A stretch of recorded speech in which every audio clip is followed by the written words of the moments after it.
if it's, I don't know how long I'll be able to talk about this, but if it's too short, I will definitely, I guess, transcribe everything that I've written down and upload it to the group so that everyone can have it and to go back and read over. So today we're going to do dandelion and wild lettuce.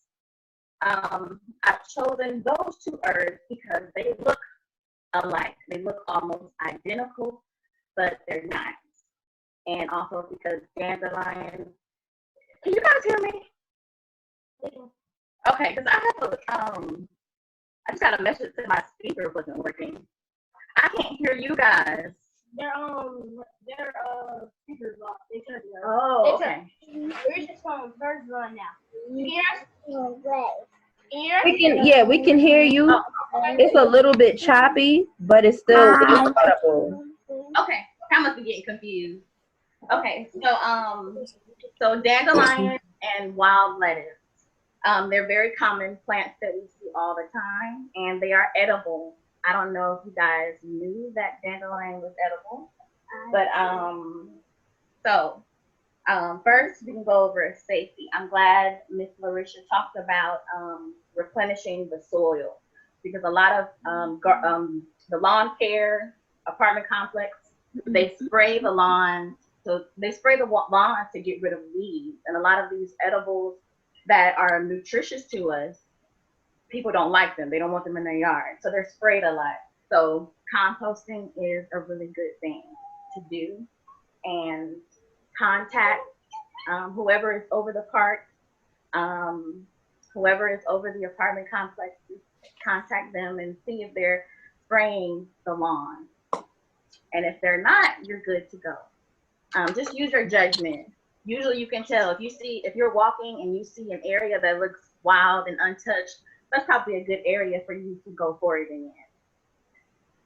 So for the dandelion scientific name is Taraxacum.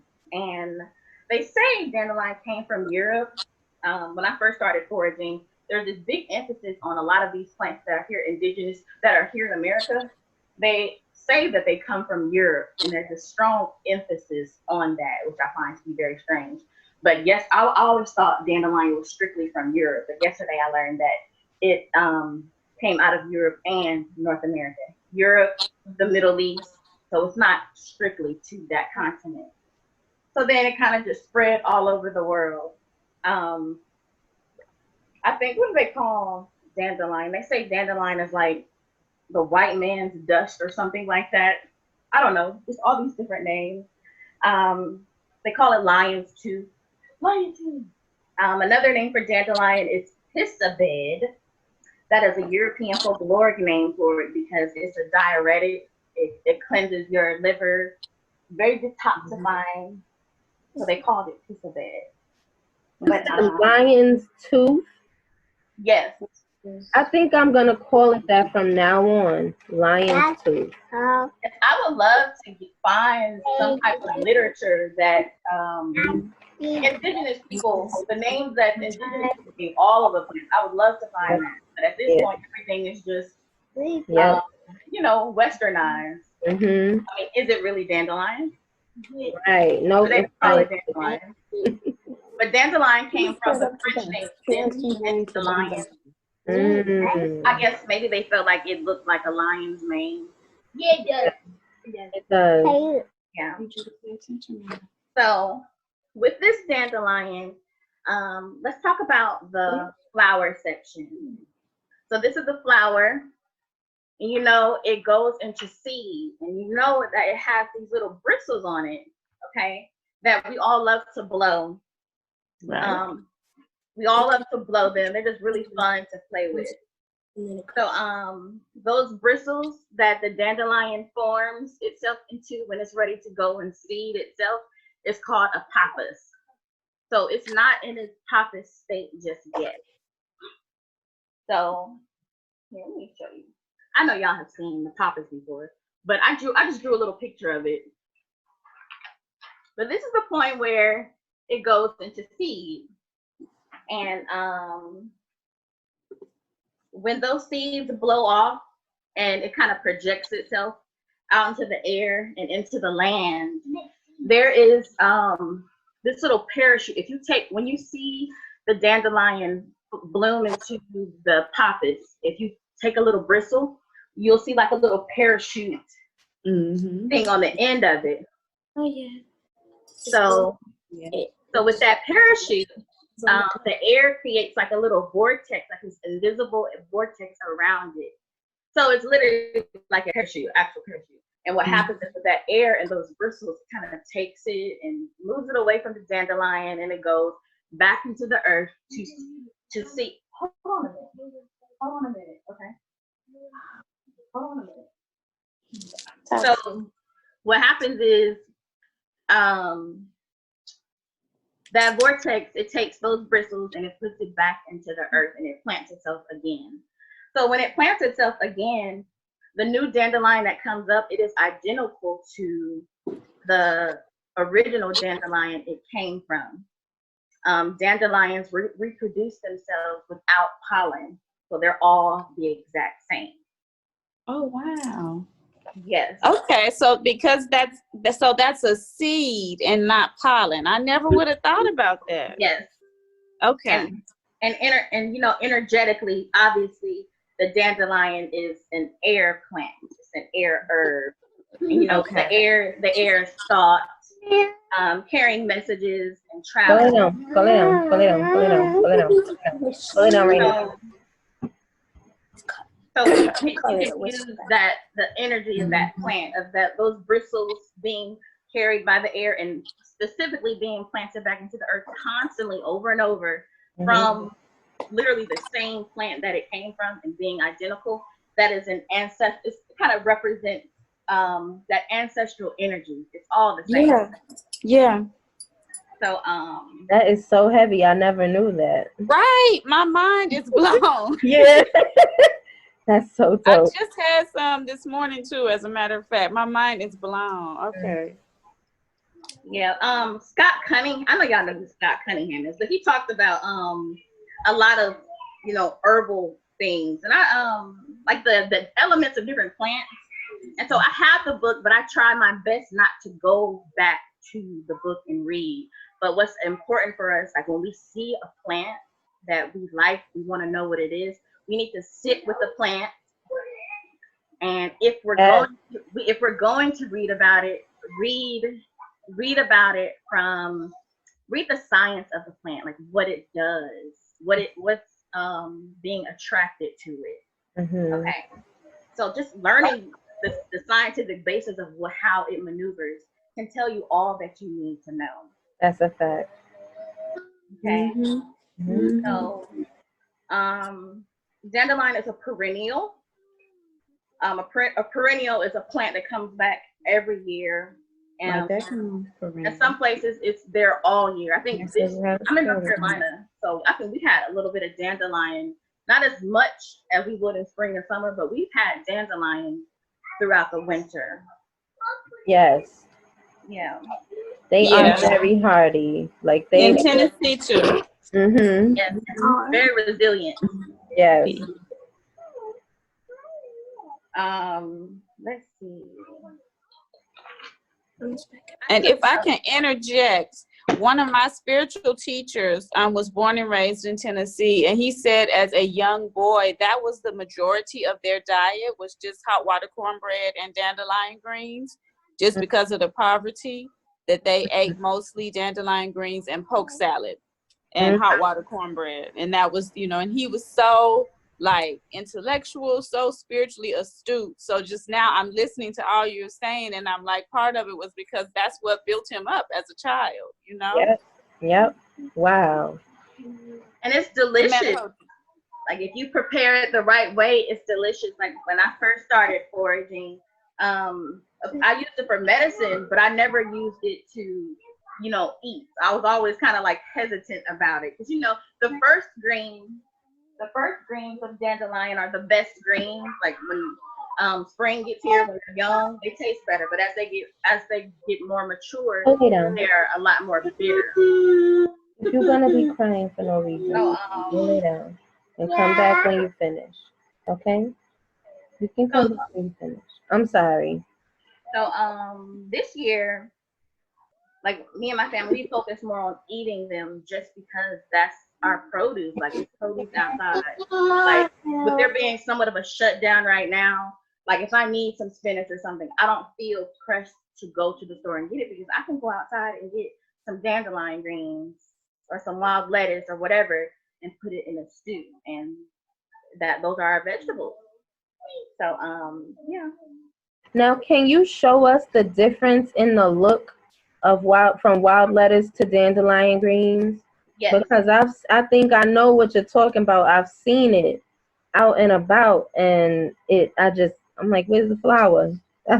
So you know what everybody we all know what dandelion is like. Mhm. And I think I have a little bit the lawn people, they just came and cut the grass. So I wasn't able to harvest as much as I wanted to. So Mhm. we know what dandelion greens look like.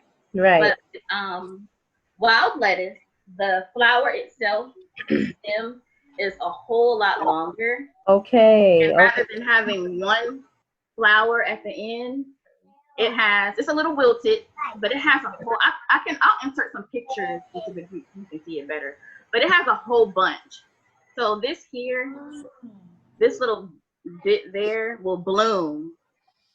And at first, it will look like a bunch of small, tiny flowers. Mhm. And then as the flowers mature and get bigger, this whole thing will end up looking like the typical dandelion flower. But underneath all of that, there's a bunch of little flowers.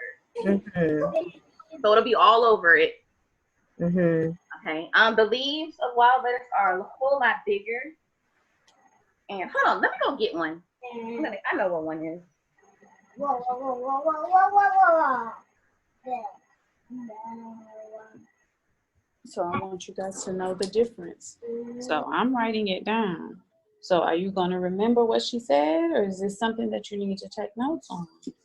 So once we go to the park, we want to be able to know what we're foraging and what we're getting, because each plant is for different things. So like you and I, we have to do dandelion to keep our iron up. So we know what that is, and we know why we get that, but you need to be writing down the properties of the wild lettuce. So if you're out getting dandelion for your iron, that you're not mistakenly picking wild lettuce. And please stop lying down. That's disrespectful. What if you were talking to somebody? Would you want them to be lying down? No, that's disrespectful. So the wild lettuce has wider leaves. It has more than one flower on the stem, and the stem is much longer. Y'all gonna get accustomed to this. All right. I know y'all used to running around willy nilly. You gotta sit and you gotta listen and you gotta learn. Let me. So here are some wild lettuce leaves. Oh, they are huge. And Okay. they get even bigger than this. Yeah. The stem gets even. See, if we were here in person, I could show you better, more hands on. But I hope that I hope that you guys go out and, pique your curiosity and look for yourself. Yeah. But the stem gets bigger, way bigger than this, and then the inside is hollow. So it's a clear circle. It could be a straw. Y'all was just about to say we could probably use those as straws. Yeah. But it's hollow on the inside, and it also produces this milky substance.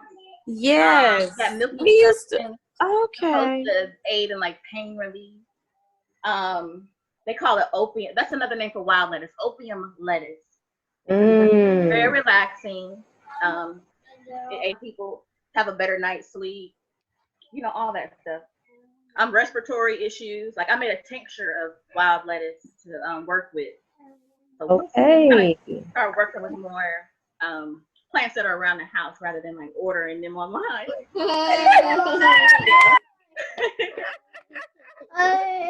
But the leaf gets way bigger than this, and it also has a milky substance inside. And on the underside of the leaf, there's like these little small hairs. They're very fine. Come back when you quiet. When you're teaching online, it's different than in person. You will see it. You can see it. Okay, and then Kamari's gonna look up the Cherokee name for dandelion. I want you to look up opium. Okay. Let me spell it for you. That And was then I the want you to tell me why it's called opium lettuce after you look up opium. Okay? I'll let y'all take, and if you need to take some more notes, I can give you some more time. Yes, and while y'all are doing that, I do want to put this week's vocabulary words up for the children to write down. And mommies, I want you, for those who don't know how to yet, I want you to show them how to go into the dictionary and look up the words. Okay? I'm going to go ahead and share the screen so y'all can get it whenever you, just let me know when you're ready, when y'all are ready, and I'll put it up. Okay. Okay, you go. Oh, goodness. It says the meeting is going to end in 10 minutes. So, Dominique, do you want to wrap? And then I can put the things up real quick? Okay. So we got wild lettuce and dandelion. They're both edible. But, medicinally, dandelion, use that for detoxing for your liver. If you're retaining too much water, dandelion is a good plant to go to, and just because it's good and it should be part of your diet on a regular basis. So for the wild lettuce, pain relief, relaxation, respiratory issues, which is interesting considering that we're in right now, specifically about respiratory issues. And it's outside and it's everywhere. Wild lettuce is a biennial. So what happens is the first year it comes, and it forms like a little rosette in the ground, and it's just foliage. On the second year, that's when the flowers come. And so after that, the plants die.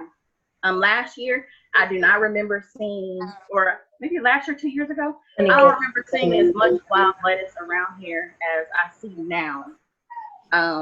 I've been harvesting it in front of my house for a minute, and it just keeps coming back, but I've never seen it before. So that's that for medicinal properties. As far as eating, how you can eat it, for dandelion, you can eat all of the parts, the flowers, the leaves, and the stem, and the root. For the flowers, use them to make vinegars, honey. I've seen dandelion flower tinctures, teas. For the leaves and the stems, salads, stews, chilies, fritters, and tinctures and teas. You can also cook it same way you would as with collard greens. Remember with the leaves, they need to be harvested. You can harvest it anytime, but if you want it for like a salad, you should harvest it when it's a baby, when it's in its immature state. They're not as bitter. So for the root, there's teas, tinctures. Some people, I guess, peel the root and they saute it. They chop it up in little bits and just saute it. People make dandelion coffee. So you want to dry the root out and roast it. I've never tried it, but my main uses of dandelion and wild lettuce would be stews and chili. I've made fritters. I want to try those deep fried dandelion flowers. That looks so good. Me too. Yeah, it does look good. Yeah. All right. Thank you so much, Dominique. I appreciate you. You don't know how good it feels to be surrounded by all these goddesses and baby gods and baby goddess. Oh my goodness. I'm so excited.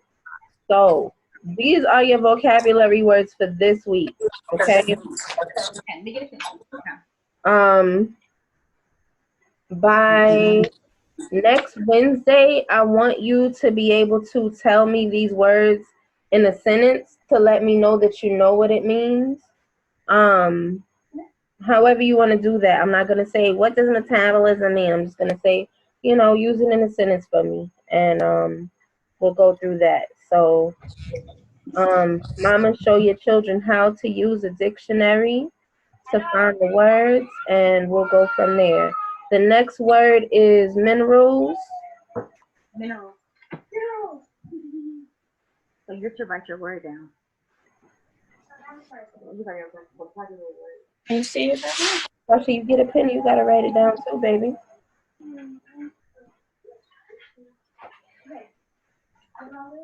And then the last word today is microbes. Because I started so late, because I didn't do it on Monday, I didn't give the whole 10 words. Next week, Monday, it'll be 10 words to go through all week long. And then the following Monday, I want the sentences, and then we'll go on from there. I'll put it up for you. You're welcome, baby. Oh, you How many minutes do we have left? Go in my bathroom and bend over the sink and rinse both your eyes out really good. Get the water kind of warm. And then wash your hands. It says microbes. All right, so our recording is gonna end soon. How many minutes? It said 10 minutes, and that was about 4 minutes ago. Okay. I mentioned sitting with a plant and documenting it. Having a journal, a plant journal, is great for that. So you find a plant that you like or you're interested in, sit with it, look at all of its parts, draw it. It doesn't have to be a perfect drawing. Just draw it the best you can to like log it into your memory, and just sit with that plant, and it will come to you through your your own readings and research. It'll help you remember what plants are edible and what's not. Right. Thank you for that. I think that'll be another homework assignment. Yeah, start an edible an edible foraging journal. Yes. And we'll start out with what Dominique just taught us about the dandelions and the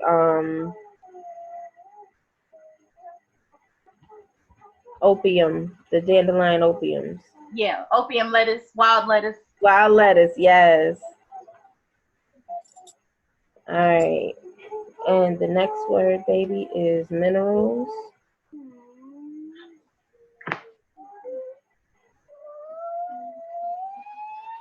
Okay. All right. Well, thank you so much for participating this week or today. And I will see y'all again on Friday. And Friday we will we'll do a quick recap of today, and we'll move into the next part of growing food. So not just the soil, but how to plant the seeds and keep them healthy so that they can go forth from there. But the key component is having good, healthy, rich soil, full of the good bacteria that it needs. All right. So for your compost bins. Oh, the last thing I forgot to tell you. I don't know how I forgot to tell you. Once you cut it open, you put the dirt, you put the ripped up paper, the ripped up brown paper bag. Next, you put your kitchen scraps. Okay, whatever you don't eat, whatever your organic material is, your fruits and veggies. Don't put meat in there though. That's an A. Kitchen scraps, so they're like our peelings and all of that. That's what you're supposed to. Onion peels are good for gardens. Garlic peels. Your if you put like the pit of your green peppers and red peppers, they will probably go to seed, they'll germinate, and they'll start growing. So you can figure out how you want to do that after that point. Yeah. All done, girl. The next word is metabolism. That's how you make your compost. Adrian, you have another word. You just did it all on that. You got it. You got that. Metabolism was the first one. You got it.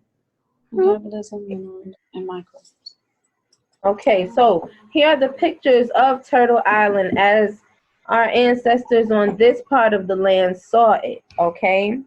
So as you can see, you have North America. This whole continent of North America is shaped like a giant turtle, okay? If you look at a map of North America, you can see the same imagery, you see the tail and the feet. You see the arm outstretched where Alaska is located, and the head where the Arctic is. All right. That's how our ancestors. This place that we live in, that's what they called it. Now, our ancestors used to call the North American continent Turtle Island. Was it because it's shaped like a turtle? And if it was, how did they know? How is it that our ancestors knew that the landmass was shaped like a giant turtle? Right? Something to think about. No, just metabolism. They do. You stuck?